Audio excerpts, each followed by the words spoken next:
Antes de empezar con el tema de hoy, vamos a repasar un poquito el tema de elucidación estructural, que es muy importante porque nos permite descubrir cómo son las estructuras químicas.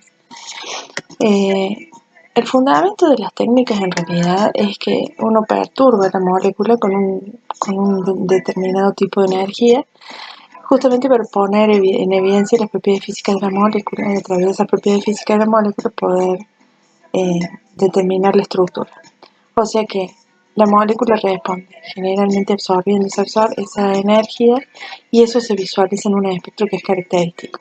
Entonces, el esquema del fundamento es que nosotros estimulamos la muestra con una fuente de energía.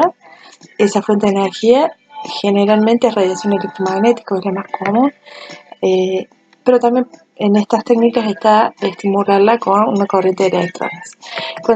Entre las que se usan la radiación electromagnética está la UV visible, que provoca saltos, cambios a nivel electrónico de la molécula, la zona del infrarrojo, que provoca cambios vibracionales en la molécula, y la zona del espectro de resonancia magnética nuclear, que provoca cambios de spin en el núcleo. Y bueno, los que usan la corriente de electrones es la espectrometría de masas. Y la información analítica generalmente es el espectro característico que nosotros analizamos para determinar cuál es la estructura de la molécula. ¿Cómo se utiliza cada técnica? Ya la vieron a UV visible con Maru. Es simplemente para saber si hay conjugación de electrones pi, que pueden ser en dienos, polienos o cetonas alfa, beta insaturadas. En el infrarrojo, para saber qué tipo de grupos funcionales están presentes en una molécula orgánica. La resonancia magnética nuclear nos permite estudiar o determinar la estructura carbonada, o sea, de carbono y hidrógeno presente en la molécula. Y el espectro de masa nos permite determinar el tamaño de la molécula, cuál es el peso molecular y algunas otras información que dependen de cuáles son los lugares donde las moléculas son más débiles energéticamente y se rompen. Eso lo vamos a ver en su momento. Para seguir con el repaso, vamos a repasar un poquito REM, a partir de saber absorción UV visible, que ya lo vimos varias veces. Sabemos que en la absorción UV visible la señal es la absorción y nosotros podemos tener un espectro si variamos la longitud de la onda. Es importante tener en cuenta que cuando uno dibuja un espectro con esta estructura, o sea, donde pone absorbancia en el eje Y y longitud de onda en el eje de X, lo que está pasando en el eje de X es que hacia allá aumenta la longitud de onda, pero disminuye la energía y disminuye la frecuencia. O sea, que hay otra variable que es importante, que es el denominado número de onda, que es la inversa de la longitud de onda. O sea que, y varía igual que la energía. O sea que si aumenta la longitud de onda hacia la derecha en este espectro, la energía, la frecuencia y el número de onda aumentan al revés. Y eso es muy importante porque eso es lo que nos va a dar muchas pautas en el estudio de las estructuras, el estudio en realidad, el análisis de los espectros para poder descubrir la estructura de las moléculas. Entonces, tener esto bien claro en el espectro es muy importante. Otra cosa que viene con Maru el lunes son las correlaciones estructurales. Las correlaciones estructurales tienen que ver con qué. Sabiendo que la absorción de energía de REM, no importa de la zona del espectro que sea, puede ser visible, puede ser infrarrojo. Cuando hay absorción de radiación, sigue la ley de Lambert-Eaton, ¿sí? Donde sabemos que la absorbancia es igual al épsilon, o sea, el coeficiente de extinción molar, por el paso óptico por la concentración.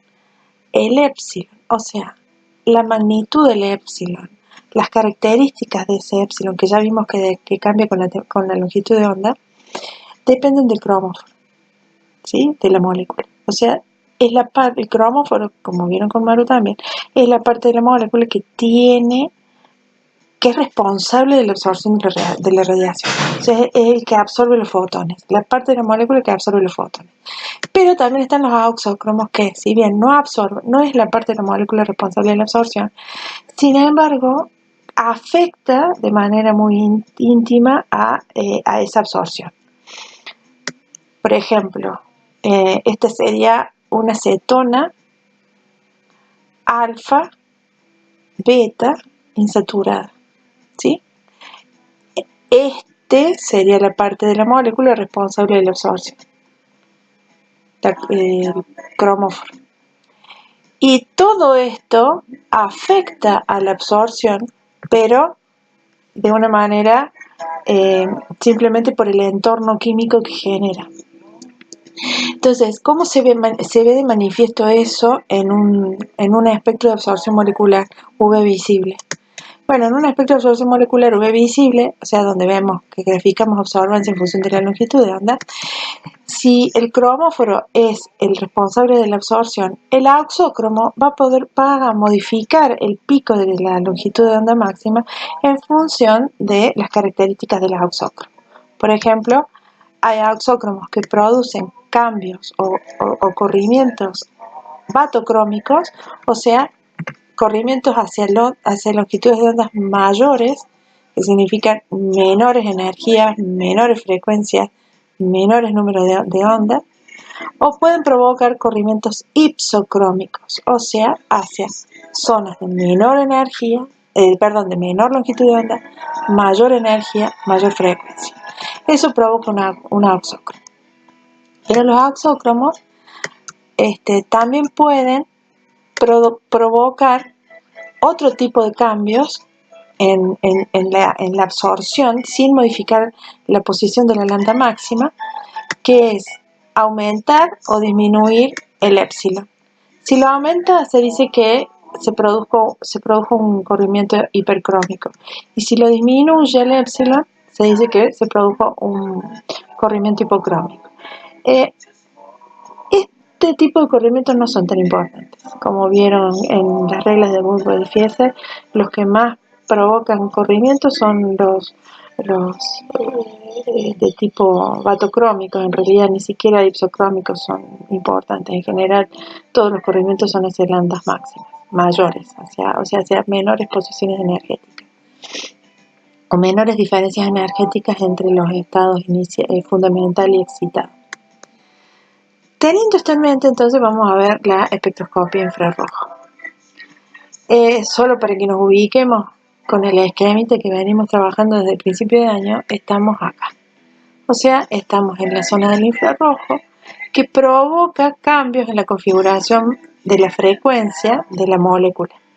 O sea, estiramientos de los enlaces, estiramientos de los enlaces, de los puntos de unión entre dos átomos. O sea que la absorción en el infrarrojo se debe a transiciones entre estados de energía vibracionales y, como por supuesto, siempre se suman las rotacionales, pues son menores. O sea que estamos hablando de que nunca un electrón va a cambiar de estado. Cuando estamos en la zona del infrarrojo, los electrones no se ven modificados. No hay cambio en la energía electrónica. Solo se producen cambios vibracionales. O sea, puede pasar la molécula a absorber fotones, pero solo para provocar cambios vibracionales. Por eso es que esta técnica sirve solo para moléculas, no sirve para átomos que no tienen estos estados energéticos. Recuerden que los átomos solo tienen energía electrónica, mientras que las moléculas tienen energía electrónica, vibracional y rotacional.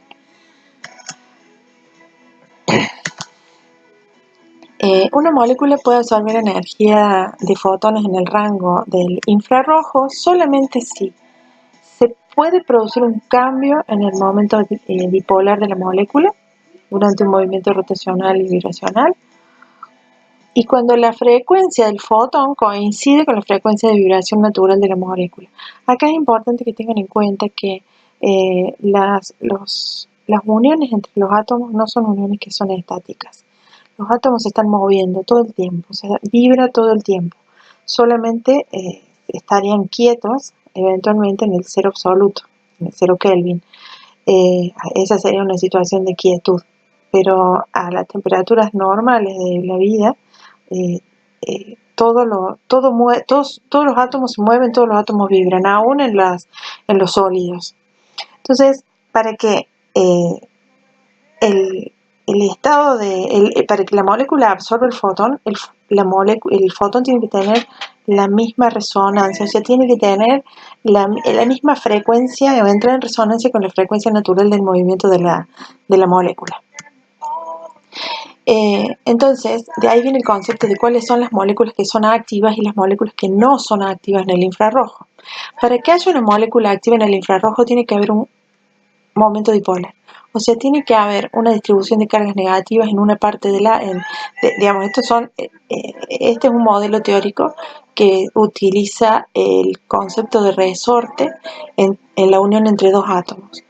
Si estos dos átomos no hay momento dipolar, o sea, si no hay una densidad de carga positiva sobre uno de los átomos y una densidad de carga negativa sobre otro de los átomos, no se va a producir absorción en el infrarrojo. O sea que para que se produzca absorción en el infrarrojo tiene que haber un momento dipolar. Y cuando el fotón llega, ¿qué hace? Produce un estiramiento del enlace. Esta molécula es una molécula activa porque es asimétrica. O sea, generalmente uno se da cuenta de si hay momentos dipolares cuando las moléculas son asimétricas. Asimétricas significa que es un átomo unido a un átomo que tiene otra electronegatividad. Van a ser inactivas aquellas moléculas que sean simétricas. Por eso todas las homonucleares diatómicas, por ejemplo, el hidrógeno, el oxígeno, el nitrógeno, que son átomos que se unen a átomos de exactamente la misma electronegatividad, son moléculas simétricas, por lo tanto no hay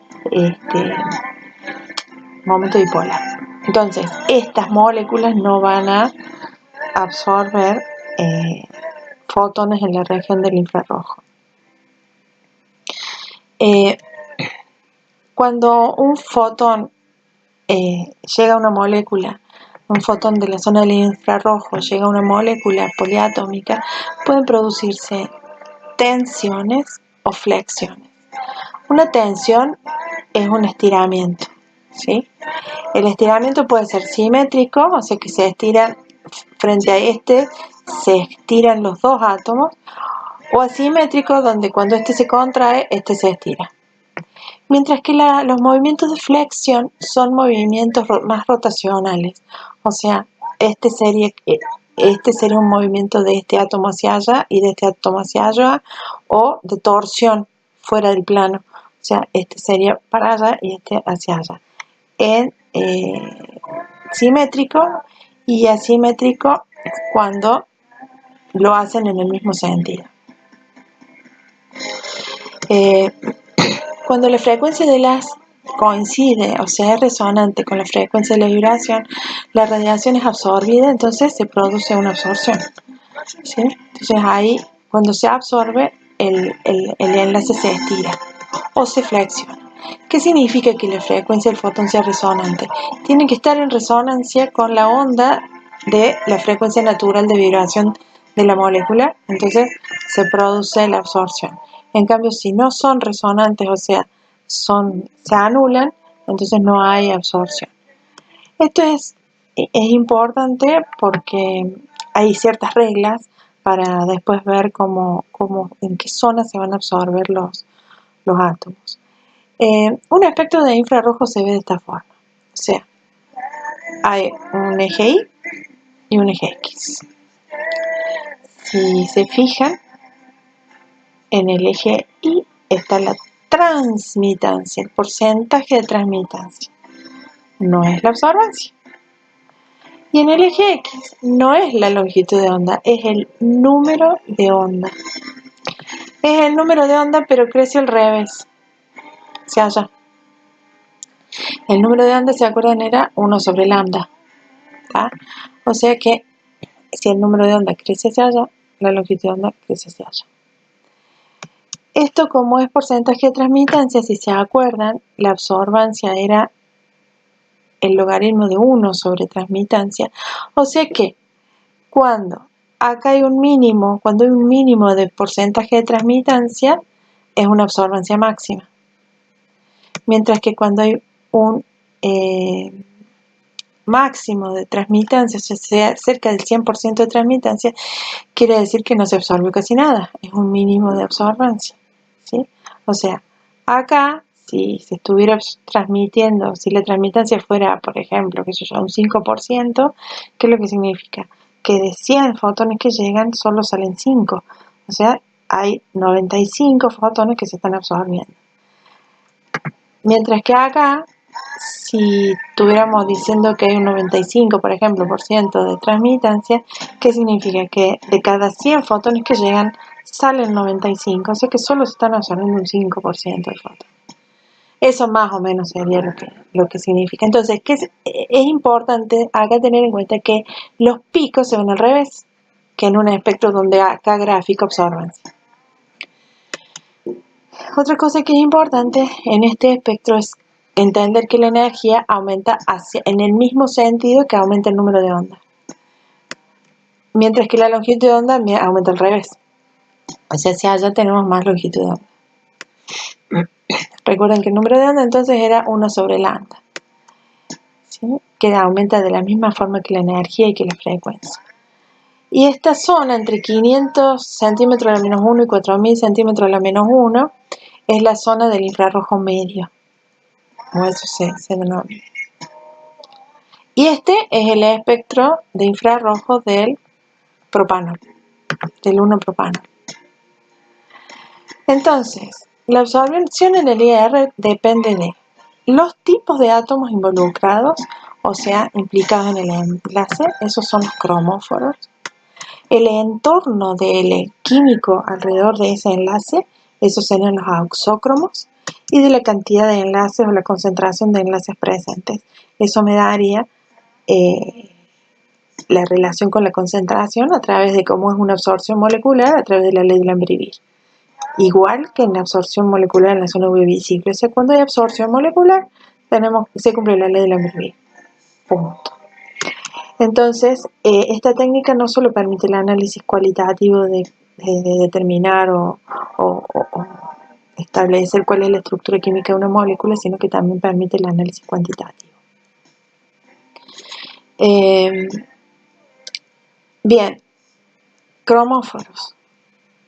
Los cromóforos que absorben radiación en el infrarrojo son justamente los distintos grupos funcionales de una molécula orgánica. Y cada grupo funcional absorbe en una zona diferente del espectro, una lambda máxima distinta. Hay un modelo teórico que sirve para explicarlo, que es el que dijimos recién, que es el de considerar los átomos como si fueran dos esferas de una determinada masa, unidas por un resorte, que es el enlace. Es importante acá tener en cuenta que los enlaces simples obviamente van a oponer menos resistencia al estiramiento que los enlaces dobles o que los enlaces triples. O sea, un enlace simple va a ser más fácil estirar que un enlace doble porque hace más fuerza, tiene más fuerza que se opone al estiramiento y que un enlace triple. ¿Está? Los enlaces cortos y fuertes necesitan mayor energía para poder estirarlos. Mientras que en el caso del tamaño o el peso de los átomos, porque como dijimos que el modelo son esferas unidas a través de un enlace, esas esferas pueden ser pequeñitas, o sea, de una masa muy pequeña, o grandes cuando la masa del átomo es grande, es pesada. Acá esto tiene que ver con la vibración natural de un átomo, de una molécula, el estado de vibración natural de una molécula. Recuerden que el fotón tiene que coincidir con la energía o con la frecuencia de vibración natural de la molécula. O sea, acá hay que tener en cuenta que cuando yo tengo una esfera chiquitita, como la del hidrógeno, o sea, con un átomo muy, muy liviano como el hidrógeno, es tan liviano que vibra a una frecuencia muy, muy alta, porque es muy fácil, se mueve mucho. Se mueve mucho justamente porque tiene una masa pequeña. Al tener una masa pequeña, naturalmente se mueve mucho más que un átomo de bromo, que un átomo más pesado. Los átomos más pesados se mueven mucho más lento. Entonces yo necesito dar un fotón de mucho más frecuencia para se necesita un fotón con la frecuencia, al ser la frecuencia de vibración natural del hidrógeno mayor que la de los átomos más pesados, entonces necesito darle un fotón, una energía de fotón más alta que la de los átomos más pesados, ¿sí? Pero eso tiene que ver con la energía de vibración natural de la molécula, ¿sí? Y eso a veces es un concepto que cuesta entender porque pareciera que fuera al revés de lo que uno naturalmente tiende a pensar. Entonces, átomos livianos vibran a mayor frecuencia que átomos pesados. Por eso necesitan fotones de mayor energía para poder estirarlos. Y en esta técnica, las correlaciones entre la frecuencia y la estructura son muchísimo más útiles que en UV visible, que lo que vieron con Marul. O sea, es mucho más, es una técnica que da mucho más, es potencialmente tiene mayor capacidad para dar información sobre las estructuras de las moléculas.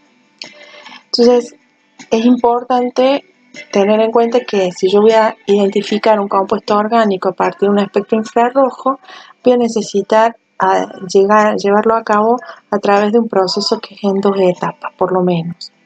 Aunque la más importante y la que nosotros vamos a utilizar es la primera solamente.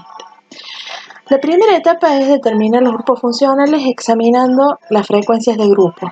Se le llama frecuencias de grupo el efecto de los cromóforos, nada más. Y es estudiar la zona del espectro correspondiente a la que va desde 1500 centímetros la menos 1 hasta 4000. La segunda etapa, que nosotros no la vamos a utilizar, es estudiar el resto del espectro, o sea, el que está por debajo de 1500 centímetros a la menos 1, que esa zona del espectro se denomina zona de huella dactilar. La zona de huella dactilar es la que se ve afectada por los auxócromos, o sea, es la que es influida por el entorno químico. Entonces, tenemos 2 procesos. La zona de frecuencias de grupo, que está afectada por los cromóforos, y la zona de huella dactilar, que está afectada por los auxócromos. Si lo vemos en el espectro, este sería el límite. De acá para allá es la zona de frecuencias de grupo. De acá para allá es la zona de huella dactilar. Esta es la zona que depende de los tipos atómicos, o sea, de los cromóforos, y esta es la zona que depende del entorno químico, o sea, de los auxócromos. Nosotros vamos a trabajar en esta zona nada más, ¿sí? ¿Cómo se produce la correlación con las estructuras y los espectros? A partir de las posiciones de ciertas absorciones específicas. Es importante tener en cuenta acá que vamos a dividir en realidad a todo el espectro infrarrojo en 4 regiones, donde las 3 primeras regiones son las que nosotros vamos a utilizar, porque la cuarta es la región de huellas dactilares que es la zona que se ve afectada por auxócromos y que no vamos a utilizar. La región de frecuencias de grupo, que vamos a dividir en 3, la vamos a dividir en una región que va de 2500 a 4000 centímetros a la menos 1, que es donde se producen las absorciones de todos los compuestos que tienen hidrógeno. Recuerden que el hidrógeno es al ser el más livianito, todos los enlaces que tengan hidrógeno van a absorber fotones en la zona de mayor energía del espectro, que es la zona de 2500 a 4000. En la región que va de 2500 a 2000 es la zona donde se producen estiramientos de todos los enlaces triples, ¿sí? Que son los más fuertes o los que necesitan más energía para ser estirados. En la zona que va de 1500 a 2000 están todas las absorciones de los enlaces dobles, todos los dobles. O sea que por debajo de los 1500, o sea, la zona de huella dactilar, también ahí están todos los enlaces simples que no vamos a ver o que no vamos a utilizar para el análisis espectral. Entonces, si nosotros tenemos acá el espectro, la zona que va entre 1500 y 2000 es la zona de dobles enlaces, entre 2000 y 2500 la zona de los triples, y entre 2500 y 4000 la zona de los enlaces con hidrógeno. Todas son vibraciones de tensión. Las vibraciones de flexión no las vamos a ver tampoco. O sea, vamos a utilizar la técnica, pero en un nivel muy básico, no en un nivel avanzado.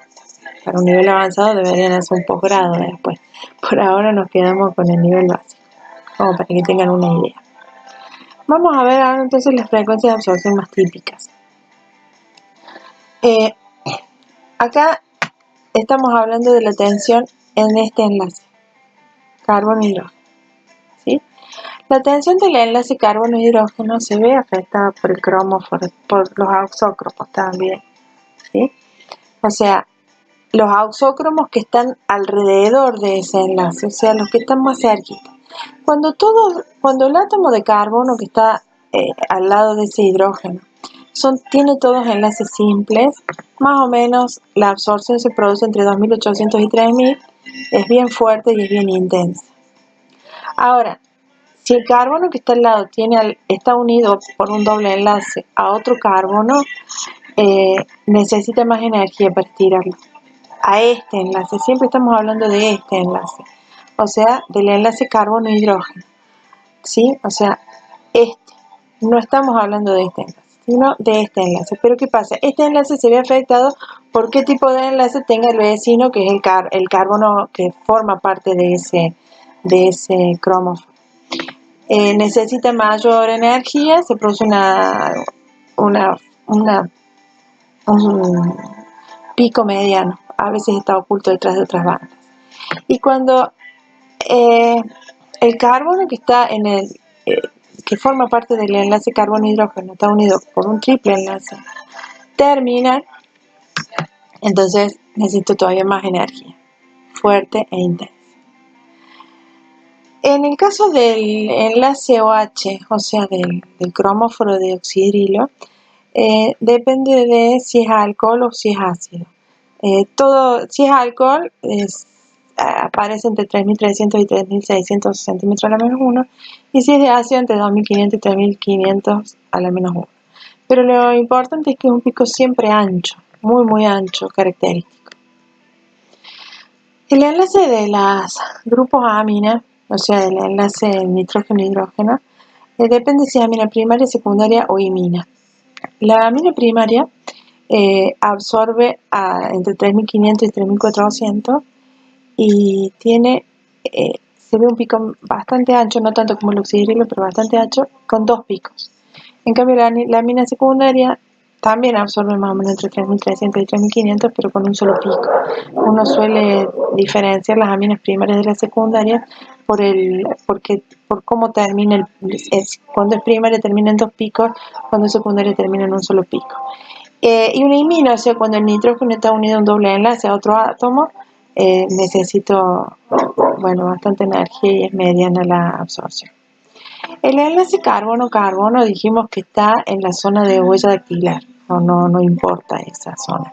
Ahora, si es doble o triple enlace, depende de si está aislado, conjugado o aromático en el caso del enlace doble, porque si está aislado, necesita más energía que cuando está conjugado. Y menos todavía si es aromático. O sea, la conjugación, o sea, la aromaticidad, disminuye la cantidad de la frecuencia o la energía del fotón que va a ser absorbida. Y cuando se trata de un triple enlace, primero tiene que ser terminal. ¿Qué significa que esté terminal? Que no puede estar en el medio de la molécula, porque si está en el medio de la molécula se forma una molécula simétrica. Y cuando hay simetría, es inactivo en el infrarrojo, o sea, no hay un momento dipolar alrededor de ese enlace, ¿sí? O sea, que tiene que estar, y la única forma de verlo es que esté bien en un extremo. Absorbe entre 2100 y 2260 centímetros a la menos 1, en una absorción moderada o débil. El carbono-oxígeno, o el carbonilo, así que es un doble enlace de carbonilo, depende mucho, sí es una absorción que depende mucho del entorno. O sea, si es cetona, absorbe entre 1690 y 1715. Cisaldehído entre 1705 y 1730, o sea, necesita un poquito más de energía para los aldehídos. Los ésteres también absorben más o menos 1700. Los ácidos, perdón, alrededor de 1700, los ésteres alrededor de 1700. Y las amidas 1640, 1680, son un poquito menos energía. Lo importante es que la absorción de carbonilo siempre está alrededor de los 1700. Y también es bien, característico. La conjugación baja el número de ondas, o sea, aumenta la energía absorbida. Y los enlaces de carbono nitrógeno, si es ni simple, no está en zona de huella dactilar, no lo vamos a usar. Y bueno, y si es doble, en la zona de los dobles enlaces, y si es triple, en la zona de los triples enlaces con bandas intensas. Pero la verdad es que esto se entiende mejor cuando usamos ejemplos para esto. Por ejemplo, veamos el caso del espectro del ácido etanoico. Primero veamos la estructura química del ácido etanoico.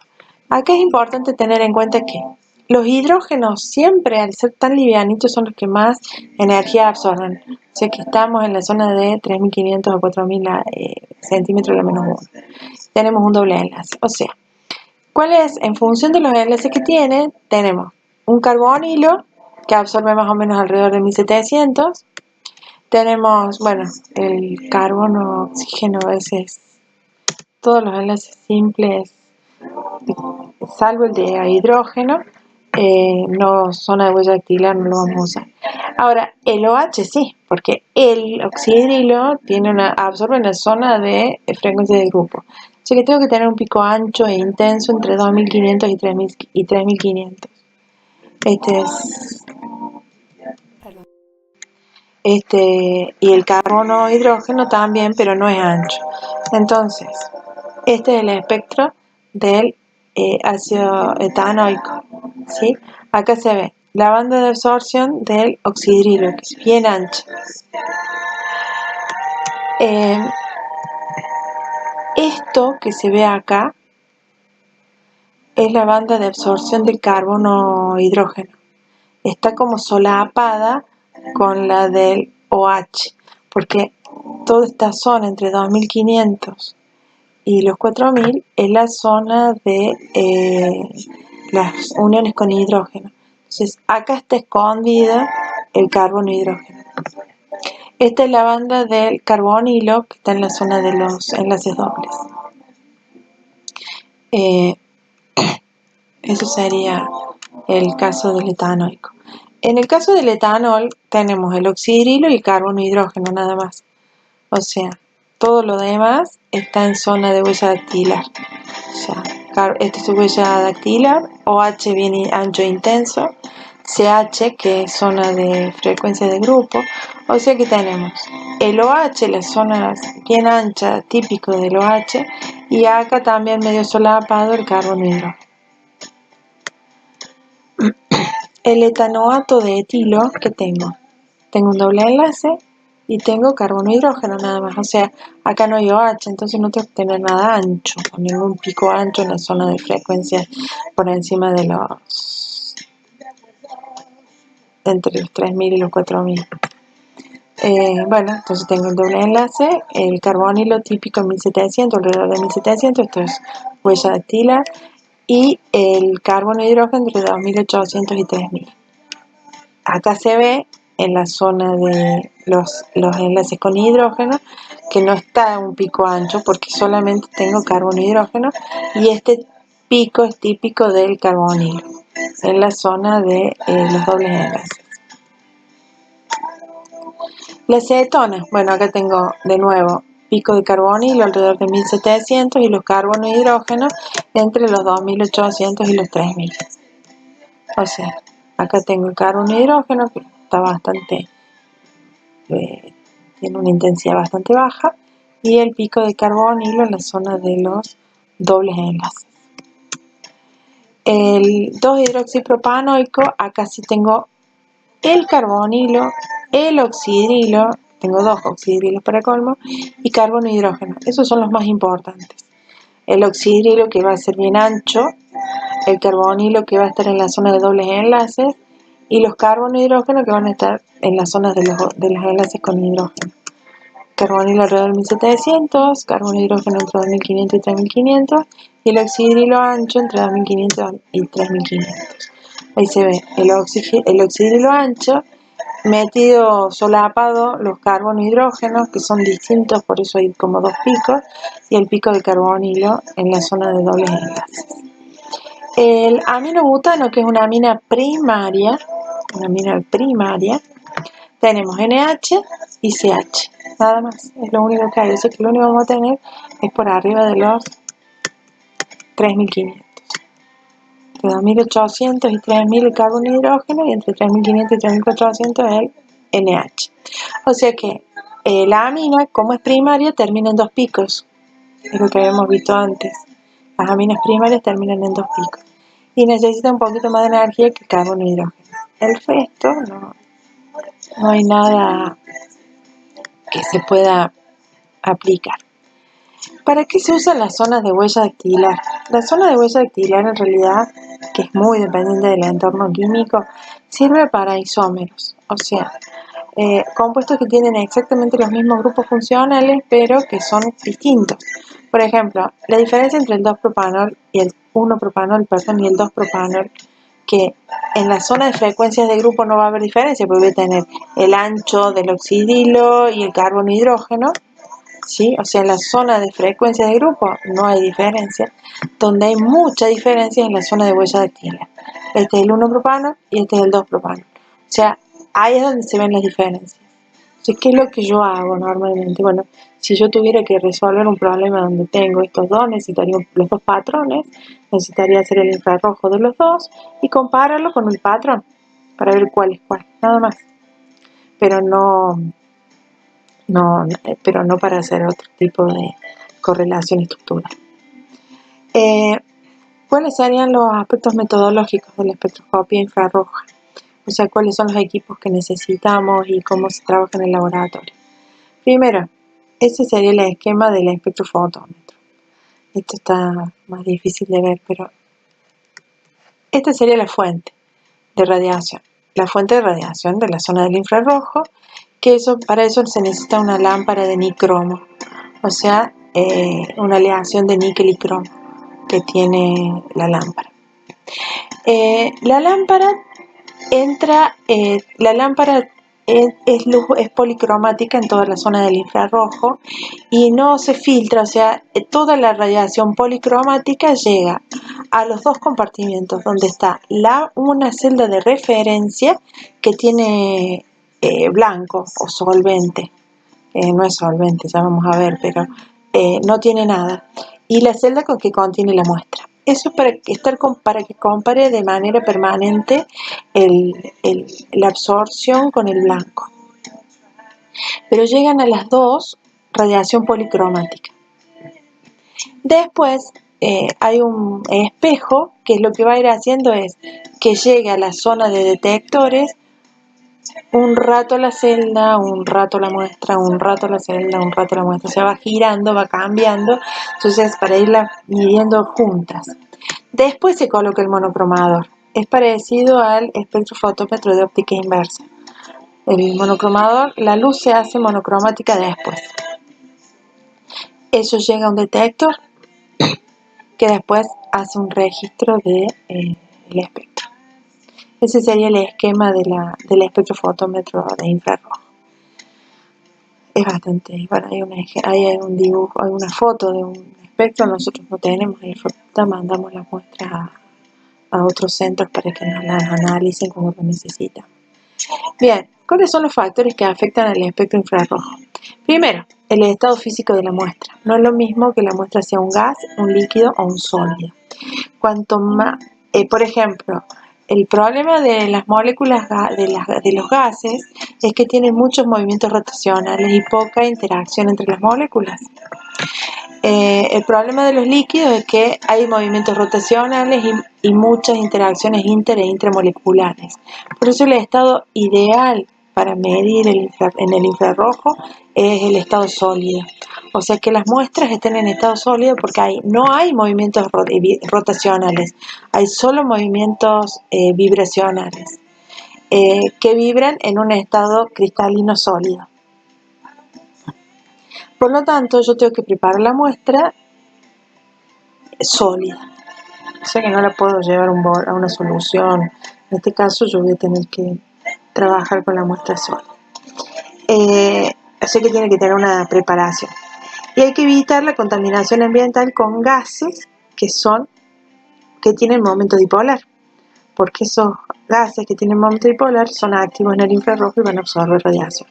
Un ejemplo es el vapor de agua y el otro ejemplo es el dióxido de carbono. Son dos, y los dos están en abundancia en el ambiente del laboratorio. Entonces, como la muestra tiene que ser sólida, se prepara, se hace una pastilla, un comprimido, usando como solvente sólido el bromuro de potasio, que tiene que estar seco, muy muy seco, sin agua, en polvo y puro, muy muy puro. Más o menos se mezcla en una proporción 1:10, o sea, se pone una parte de muestra problema y 10 partes de bromuro de potasio. Se tritura bien, se mezcla bien y se prensa para comprimir, y después de prensado eso se obtiene como una pastilla y esa pastilla se coloca en la celda de la muestra para medir.